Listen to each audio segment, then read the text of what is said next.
right, it is my pleasure to introduce our final speaker, Jared W. Doxey. He is the Worldwide Director of Architecture, Engineering, and Construction for the Church of Jesus Christ of Latter-day Saints. And I will let him tell more about what he does.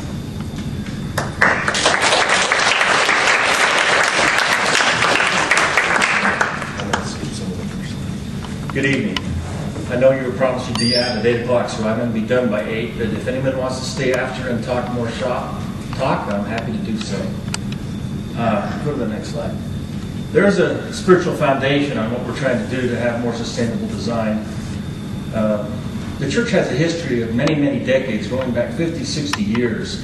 If you look at what we've done across the globe in how we've designed our buildings, we've got passive designs throughout the South Pacific, in Africa, and South America, and Mexico, where the wind can blow through a narrow meeting house with slotted windows and cool the occupants.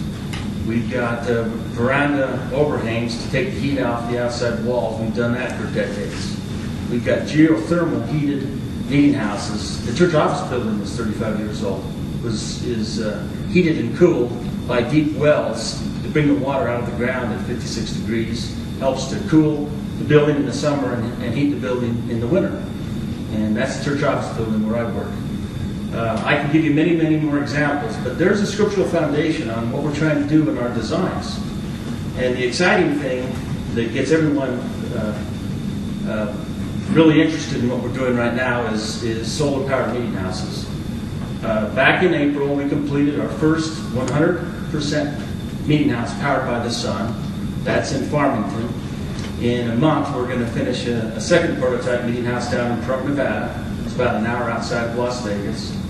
In 3 months, we're going to finish our third prototype down in Mesa, Arizona. That's also 100% powered by the sun meeting house.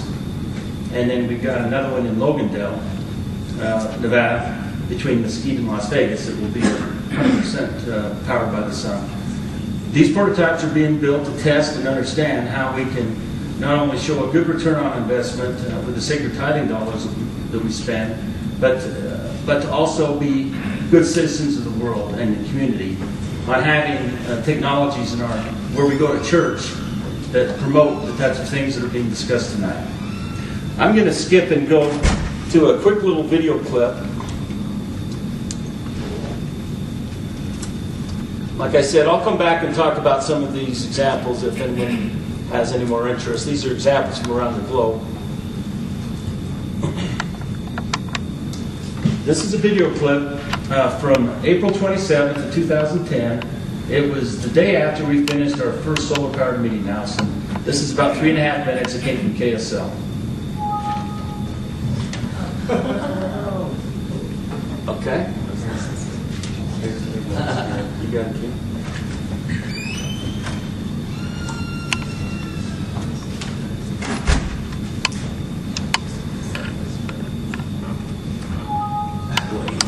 Okay, you might not see the video clip. Start it real quick. Okay, well, we're giving that a go. Let me just, it was back in September of 2008, the presiding bishopric directed our division to look at new technologies and ways of coming up with more sustainable designs over and above what we've done in the past. For the last couple of decades, our meeting houses actually qualify for over 75% of the LEED points it takes to get a LEED certified building. And if you're not familiar with LEED, LEED stands for Leadership in Energy and Environmental Design. The U.S. Green Building Council oversees that program. It's become a worldwide standard on building green, building sustainable design. Okay, it's getting closer.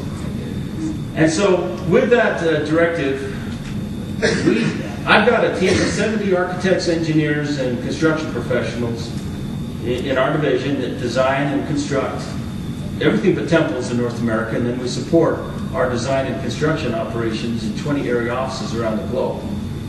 And so we started, oh, you'll like that one. Zach. Stainless steel black racks, I might add, right at one of the main entrances. There we go. On that, that's the Farmington solar power meeting house. It also has a dozen high-efficiency parking stalls. They're just as good as the handicap parking stalls for high occupancy or high efficiency vehicles. Okay, sorry, you got to listen to a little advertisement for just a second. Let me talk.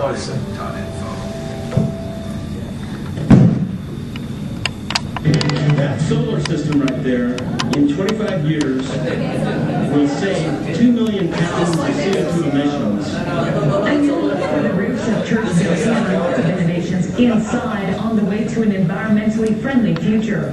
The Church of Jesus Christ of Latter-day Saints announced a new design and allowed a media tour of a new stake center in Farmington. If it proves itself, it may set the pattern for all future church buildings. John Hollendorf joins us from Farmington with details on it. John?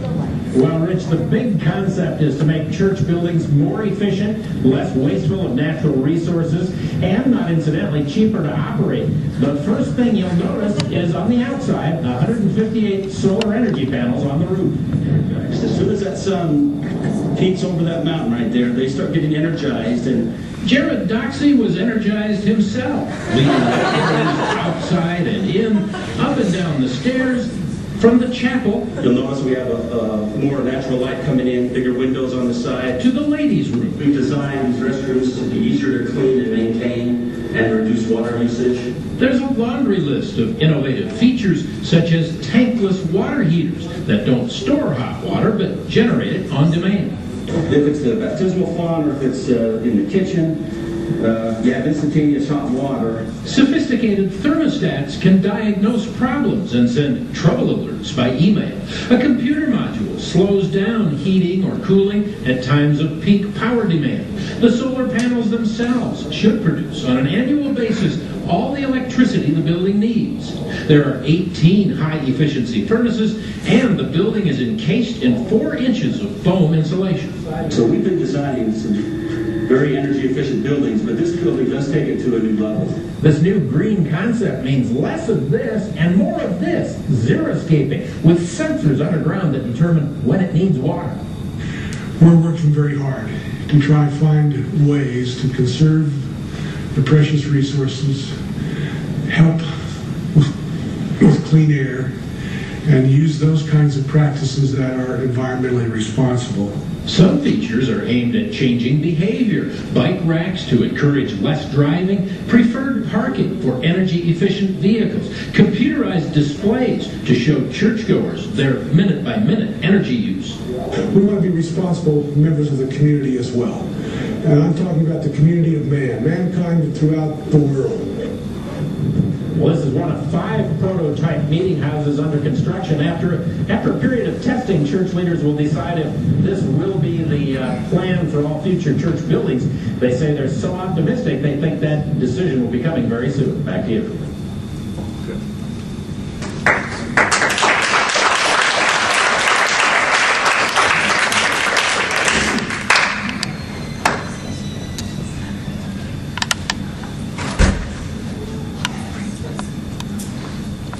There's another shot of that building. Isn't it beautiful? Without the solar system, that building's 22% more energy efficient than our former design. That's significant. Now, you're throwing the solar on there. The cool thing, when we were building this building, we got the solar panels on about 2 months before we finished. We were selling power back to Rocky Mountain Power while we were still under construction, using all of our power equipment to finish the building. How cool is that? You gotta love it. Good, thank you. Here's just a little information for those that have an interest in solar. In the 1970s, solar cost over $200 a watt. When we started down the journey of looking at this technology as a feasibility for our building program, we thought it would be closer to $10 a watt. But we were shocked when we went out and issued a request for proposal. We brought in a dozen of the best solar companies around the country to propose on our 3 of the 5 prototypes that we had the solar on. And the price point that we got in that RFP was $5 a watt. Over $200 a watt to $5 a watt in about 25 years. Isn't that fantastic? And for those that are watching this industry, in the next 2 to 3 years, the projection is that the cost for an installed solar system could be as low as $3 a watt. You get close to $3 a watt, you don't need government subsidies, you don't need stimulus money, you don't need tax breaks, you don't need the utility companies giving you a handout. The solar system stands on its own. I mean, we're not that far off. That's exciting. The Earth in one day